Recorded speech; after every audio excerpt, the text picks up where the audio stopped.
গো বোন ঝুমা, তুমি সারাক্ষণ এমন মনমরা করে বসে থাকলে কি আমাদের ভালো লাগে বলো? যা হওয়ার ছিল তা হয়ে গিয়েছে। ভাগ্যের লেখা কি কেউ বদলাতে পারে বলো? হ্যাঁ গো বোন, বড় দিদি একদম ঠিক কথা বলেছেন। আগের কথা সব ভুলে যাও। এই নাও, তোমার জন্য তোমার সব থেকে প্রিয় পায়েস বানিয়েছি, চট করে খেয়ে নাও দেখি। না গো বৌদি, আমি আর কিছুই খাবো না। আমার আর কিছু খেতে ভালোই লাগে না। বোন, একটা কথা মনে রেখো, যে যেমন কাম করবে সে তেমনই ফল পাবে। তাই তোমার সাথে যারা খারাপ করেছে তাদের উচিত শিক্ষা নিশ্চয়ই হবে। তোমার সাথে খুব অন্যায় হয়েছে, তাই বলে তুমি এমন না খেয়ে বসে থাকলে কি সব ঠিক হয়ে যাবে বলো তো? হ্যাঁ গো বোন, সেজো একেবারে ঠিক কথা বলেছে। আর তুমি যদি এখন না খাও, তাহলে আমরা 7 বউ কেউই খাবো না, সকলেই এমন না খেয়ে বসে থাকবো। বৌদি, তোমরা সকলে কত ভালো, আমার কথা কত চিন্তা করো, খুব যত্ন করো। আমার নিজের মা থাকলেও মনে হয় আমায় এমন যত্ন করতো না। আর আমি তোমাদেরকে না বুঝতে পেরে কত কষ্ট দিয়েছি, তোমাদের কত অন্যায় করেছি। আমায় ক্ষমা করে দাও গো বৌদি। আহা ঝুমা, তোমায় কত করে বললাম আগের সব কথা ভুলে যাও। ওসব আমরা আর কিচ্ছু মনে রাখিনি। নাও, এখন খেয়ে নাও দেখি। মা, বৌদিকে তো তাড়িয়ে দিলাম, এবার ঘরে আরো সোনা গহনা আনার তৈরি করো। হ্যাঁ রে মা, ওই ঝুমার দাদারা তো বেশ ভারী ভারী গহনা দিয়েছিল, সেসব তো তোর কাছে আছে। সেসব ভালো করে রাখিস, বুঝেছিস? তোর বিয়ের সময় কাজে দেবে। হ্যাঁ, সেসব তো রেখেছি, তবে আমি কি শুধু ওইটুকু সোনা নেব নাকি? আমার আরো অনেক অনেক গহনা চাই। আমি সেই চিন্তাতেই আছি, মাথায় বুদ্ধি পাকাচ্ছি যে আরো গহনা কি করে পাবো। কিছু বুদ্ধি বের করতে পারলে গো মা? হ্যাঁ রে, এবার অনেক বড় হাত মারতে হবে, বুঝেছিস? এবার আমার ছেলেটাকে আরো অনেক বড় লোক বাড়ি দেখে বিয়ে দিব, যেখান থেকে অপুরন্ত গহনা আসবে। বাহ বাহ, তুমি দেখছি খুব ভালো বুদ্ধি পেকেছো মা। তবে দাদা কি আবারও বিয়ে করার জন্য রাজি হবে? আগের বউটাকে তাড়িয়েছিলাম বলে এখনো কেমন যেন একটু মন মরা হয়ে থাকে। ও সব নিয়ে তুই চিন্তে করিস না তো। আমার খোকা আমার কথা কখনো অমান্য করবে না। ওকে আমি এমন ভুলিয়ে বালিয়ে রেখেছি যে আমি উঠতে বললে উঠবে, বসতে বললে বসবে। তাছাড়া আর একটা বউ বাড়িতে আসলেই দেখবি পুরনো বউর কথা সব ভুলে যাবে। মা, তোমার বুদ্ধির কাছে না সকলেই হার মানবে, সত্যি। তুমিও পারো বটে। এবার সব সোনা গহনা আমার হবে। আমার যে কি আনন্দ হচ্ছে না, কি বলবো। তুই শুধু দেখ আমি কি কি করি।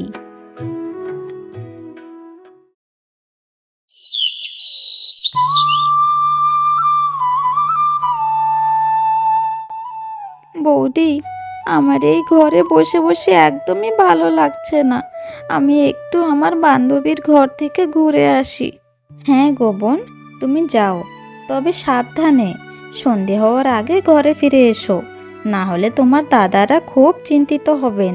আচ্ছা বৌদি, তুমি একেবারে চিন্তা করো না, আমি তাড়াতাড়ি বাড়িতে ফিরে আসবো।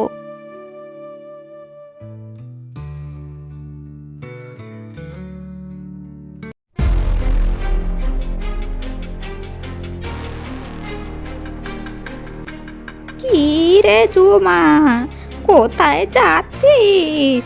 তুই কেমন আছিস? আমি যেমনই থাকি তাতে তোমার কি? আমি তোমার সাথে কথা বলতে চাই না। তোমার কথা শুনে আমি খুব অন্যায় কাম করে ফেলেছিলাম, তার শাস্তি আমি এখনো পাচ্ছি। এত রাগ হচ্ছিস কেন লা? আমি কি কখনো কারোর খারাপ চাই? আমি তো সবার ভালো চাই। এখন যার কপালে যা থাকবে তাই তো হবে। সেসব কি আর আমরা ঠিক করতে পারবো বল? ছাড় সেসব কথা। শুনেছি তোর শ্বশুর বাড়ির লোক নাকি তোকে তাড়িয়ে দিয়েছে। বুড়িমা, আমি এখন যাই, আমার একটু তাড়া আছে।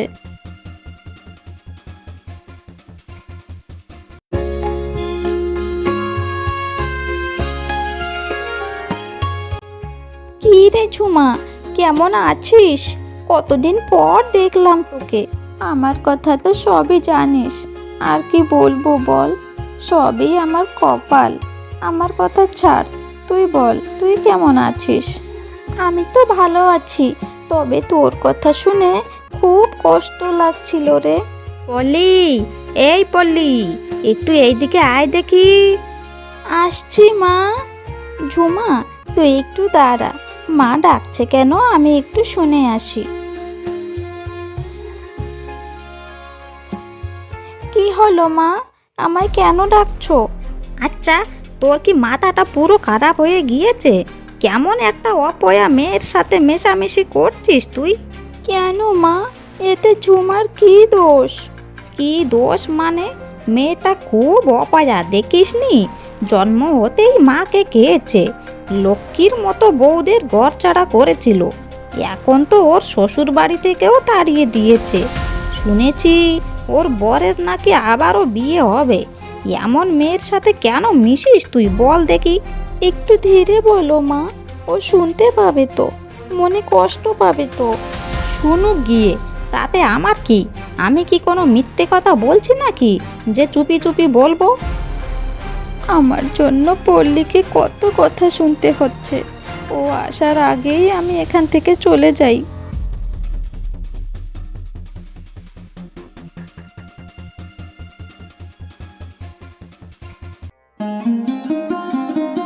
হায় বিধাতা, আমায় নিয়ে সকলে কেমন কথাবার্তা করছে। আমার কপালে কি আর কখনো সুখ হবে না? আমার একটা ভুলের জন্য তুমি এমন শাস্তি দিবে আমায়? আমার স্বামী এখন আবারও বিয়ে করতে চলেছে। এই সমাজে আমি আর মুখ দেখাতে পারবো না। আমি এখন কি করব, কি করব আমি?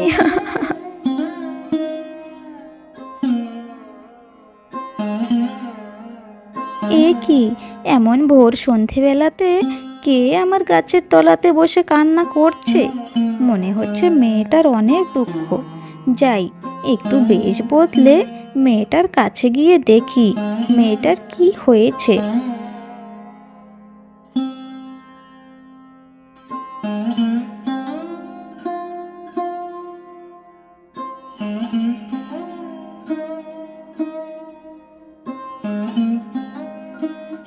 কি গো, তুমি কে? এই সন্ধেবেলাতে এখানে বসে বসে কান্না করছো যে? তুমি কে? গ্রামের সকলেই তো আমার দুঃখের কাহিনী জানে, তবে তুমি জানো না যে? না গো, আসলে এই গ্রামে আমি নতুন এসেছি তো, তাই আমি কিছু জানি না। এই ভোর সন্ধেবেলা তোমাকে এখানে বসে বসে কান্না করতে দেখলাম, তাই তো জিজ্ঞেস করছি। ও কিছু না গো, আমার জীবনটা একটু সকলের থেকে আলাদা, তুমি বুঝবে না। একটিবার তোমার দুঃখের কথা আমাকে বলেই দেখো না, তোমার মনটা খুব হালকা লাগবে বোন। আমাকে নিজের বান্ধবী ভেবেই নিজের মনের সব দুঃখ বলো।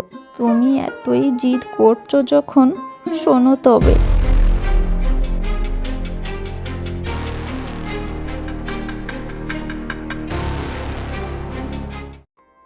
আহারে, এইটুকু বয়সে তুমি কত কষ্ট সহ্য করেছো। তাছাড়া তুমি নিজের ভুল বুঝতে পেরে সেটা শুধরে নিয়েছো, এটাই বড় ব্যাপার। এখন তুমি বাড়িতে ফিরে যাও বোন। চারদিকে অন্ধকার নেমে আসলো যে, তোমার ঘরের লোকেরা সকলে চিন্তা করবে তো। হ্যাঁ, তুমি ঠিক বলেছ, আমি তো খেয়ালই করিনি যে সন্ধে হয়ে গিয়েছে। বাড়িতে সবাই চিন্তা করবে। আমি যাই গো, তুমিও নিজের বাড়িতে ফিরে যাও কেমন?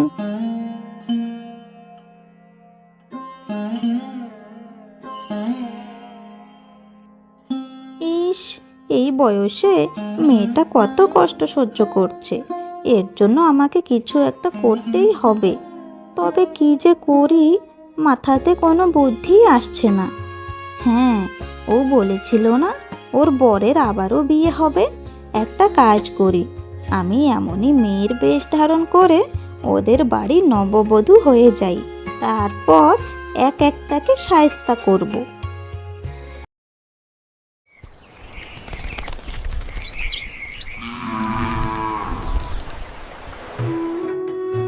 কি গো ঘটক মশাই, সেই কবে থেকে আপনাকে একটা বড় ধনী বাড়ি দেখে পাত্রী খুঁজে দিতে বললাম, তাই এখনো কোনো খবর দিলে না যে? আমি আজ আপনার মন মতো প্রস্তাব এনেছি গো। মেয়েকে দেখতে যেমন সুন্দর, তার বাবার ধন সম্পত্তিও তেমন অফুরন্ত। আশেপাশে এক গ্রামের সব থেকে বড় জমিদারের মেয়ে। তাই বুঝি? এই এতদিন বাদ আজ একটা ভালো খবর দিলেন আপনি। আর দেরি না করে এক্ষুনি তেনাদের সাথে কথা বলে বিয়েটা দেওয়ার প্রস্তুতি করুন।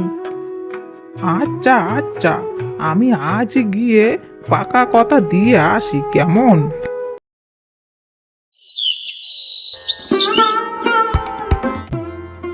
জমিদারের মেয়ের বেশ ধারণ করে এই বাড়িতে ঢুকতে পেরেছি, তাহলে এই লোভীদের সব কয়েকটাকে শায়েস্তা করতে হবে এবার।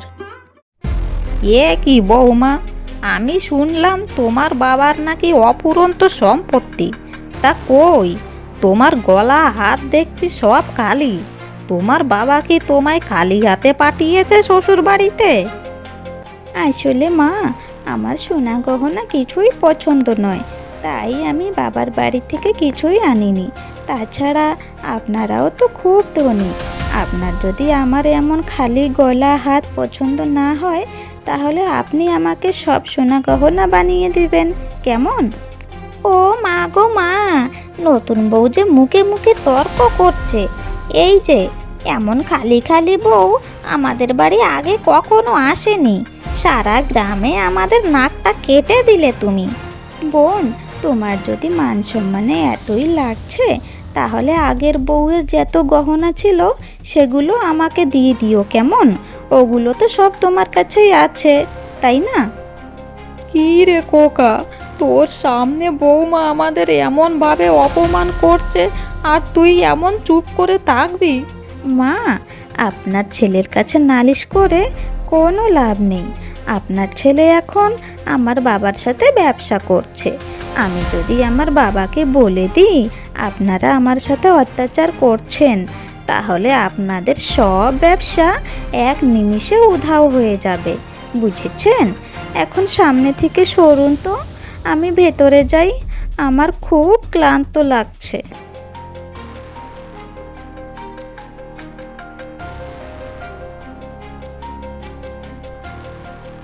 কি রে বাবা, এ কেমন মেয়েকে বিয়ে করে আনলি? এর মুখ থেকে যে খই ফুটছে। আমি আর কি জানি মা, আমাকে তো তুমি যা বলো আমি তাই করি। তুমি যেই মেয়েকে পছন্দ করেছো, আমি মুখ বন্ধ করে তাকেই বিয়ে করেছি। এখন আমি আর কিছু করতে পারবো না। ও মা, এ কেমন জ্বালা ঘরে টেনে আনলে তুমি? মুখ থেকে বেশি খই ফুটছে না? দেখ একে আমি কিভাবে শায়েস্তা করি।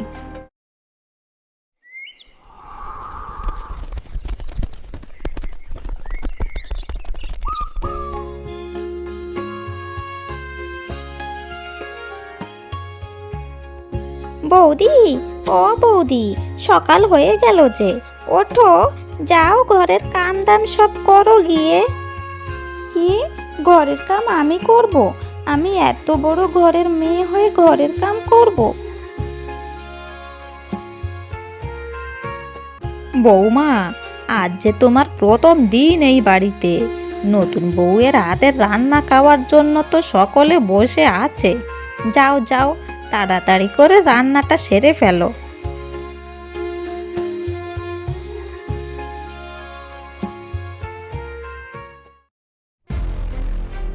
মা, এবার বোধহয় নতুন বউ ধীরে ধীরে রাস্তায় আসছে। কেমন তোমার কথা শুনে সুরসুর করে রান্না করতে চলে গেল। হ্যাঁ রে, ধীরে ধীরে একে কেমনভাবে শায়েস্তা করি শুধু দেখ তুই। আমার হাতের রান্না খাওয়ার শখ হয়েছে, তাই না? দাঁড়াও, দেখাচ্ছি মজা, খাওয়াচ্ছি তোমাদের রান্না।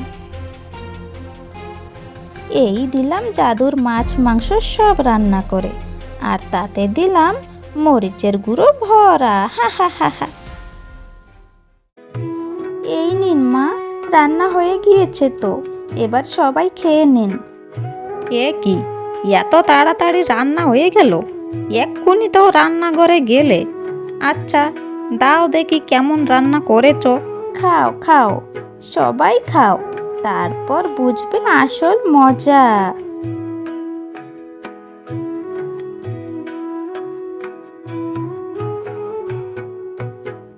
ওরে মা গো, ওরে বাবা গো, কে কোথায় আছো? আমায় বাঁচাও গো, কেউ একটু জল দাও আমাকে, জল। কে কোথায় আছো? কি হয়েছে, কি হয়েছে মা? এ মাংস, তরকারি, মাংস। কি বলছো তুমি? মাংসতে কি হয়েছে? কই একটু খেয়ে দেখি তো। ও মা গো, বাঁচাও গো, এ কি রান্না করেছে গো? ও বৌদি গো, কি রান্না করেছো তুমি? কেমন লাগে এবার বোঝো মজা। বৌদি, আমাদের কি মারতে চাও নাকি? বাবা গো বাবা, এটা মাংস রান্না করেছো নাকি মরিচের ঝোল রান্না করেছো? কি বলছো বোন? আমি তো খুব কম মাত্রায় ঝাল দিয়েছি। তাহলে ওরা সকলে কি তোমায় মিছিমিছি বদনাম করছে? আচ্ছা, তোমার যদি বিশ্বাস না হয় তাহলে তুমি নিজেই খেয়ে দেখো না। এইবার ঝালটা কম করে দিলাম।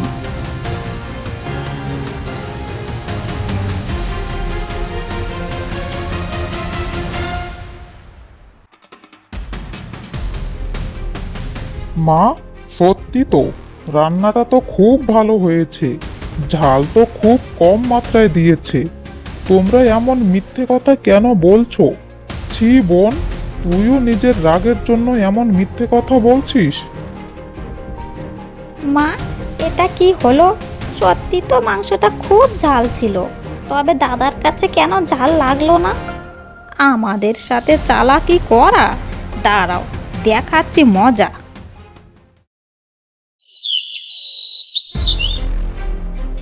এটা কি করছো মা তুমি? এই কলের গোড়ায় কতখানি তেল ঢেলে দিলাম, এবার দেখবি মজা।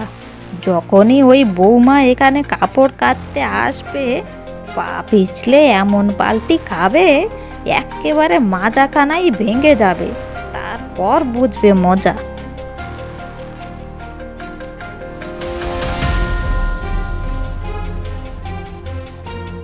বৌমা, ও বৌমা, আমার একটা কাপড় রাখা আছে, একটু ধুয়ে দিবে গো? এই বয়সে আমি যে মাজা নিয়ে আর নড়তে পারি না। আচ্ছা মা, আমি কাপড় ধুয়ে দিচ্ছি। এরা আমাকে কি ভেবেছে, মানুষ? এরা তো জানে না আমি হলাম গিয়ে পড়ি। আমি সব জানতে পারি। আমার জন্য ফন্দি করে রেখেছিস, তাই তো? এই ফন্দিতে তোরা দুজনই পড়বি। হা হা হা হা।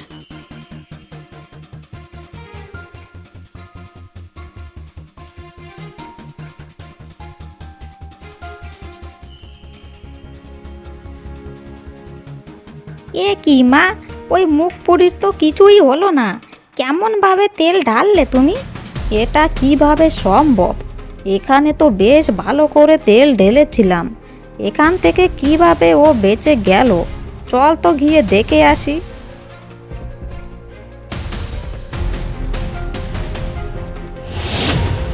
ওরে বাবা গো, মা গো, বাঁচাও গো, কে কোথায় আছো? বাঁচাও, আমার মাজাখানা ভেঙে গেল গো।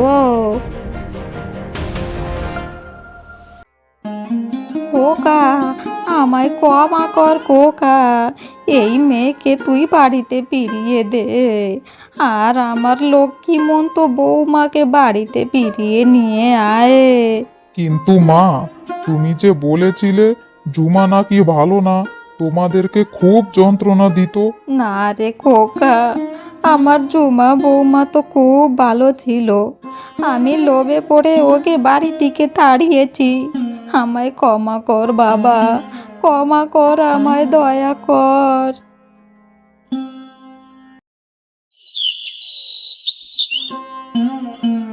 আমায় তোমরা সকলে ক্ষমা করে দাও। দাদা, বৌদি, বিশেষ করে ঝুমা, তোমার কোনো কথাই আমি শুনিনি। আমি অন্ধের মতো আমার মা আর বোনের কথা শুনেছি আর তোমাকে কষ্ট দিয়েছি। আমায় ক্ষমা করে দাও। আমি তোমাকে বাড়িতে ফিরিয়ে নিতে এসেছি। আমার মা আর বোন সকলেই নিজের ভুল বুঝতে পেরেছে। ওরা সকলেই বিছানধারা হয়ে রয়েছে। তোমার কথায় আমরা কি করে বিশ্বাস করব? আমার ফুলের মতো বোনটাকে তোমাদের ওপর বিশ্বাস করে বিয়ে দিয়েছিলাম, কিন্তু তোমরা ওর কেমন অবস্থা করেছো। আমি জানি দাদা, আমার ভুলের কোনো ক্ষমা নেই, তাও আমি তোমাদের কাছে ক্ষমা প্রার্থী। আমায় ক্ষমা করে দাও তোমরা। ঝুমা, আমার সাথে চলো তুমি। শুনেছি তুমি নাকি আবার বিয়ে করেছো। আমি যদি তোমার সাথে যাই তাহলে তোমার নতুন বউর কি হবে? নতুন বউয়ের কিছু হবে না, কারণ নতুন বউ কোনো মানুষই নয়। এ কি তুমি? তুমি তো সেই মহিলা সেদিন আমার সাথে জঙ্গলে যার দেখা হয়েছিল। হ্যাঁ গো, আমি সেদিন আমি তোমার দুঃখ দেখতে না পেয়ে তোমার কাছে ছদ্মবেশে গিয়েছিলাম। তোমার দুঃখ শোনার পর ছদ্মবেশে তোমার স্বামীর ঘরে গিয়ে সবাইকে শায়েস্তা করেছি। এ কি, তুমি মানুষ নও? না, আমি মানুষ নই, আমি এক পরী। তোমার অনেক ধন্যবাদ পরি, তুমি আমার চোখ খুলে দিয়েছো। না হলে আমি এখনো চোখ বন্ধ করে আমার মা আর বোনকে বিশ্বাস করতাম। নিজের মা বোনের কথা শোনা ভালো, তবে এমনভাবে অন্ধ হয়ে থাকা ভালো না। এবার যাও ঝুমা, তুমি তোমার নিজের ঘরে ফিরে যাও। সবাইকে নিয়ে খুব ভালো করে সংসার করো, কেমন? তোমাকে যে আমি কিভাবে ধন্যবাদ জানাবো। তুমি আমার সব দুঃখ কষ্ট দূর করে দিলে গো। যা হচ্ছে সব ওপরওয়ালার দয়াতে হচ্ছে। এখন আমি আসি, কেমন? আমার আরও একটা কাজ বাকি আছে। সকলে ভালো থেকো।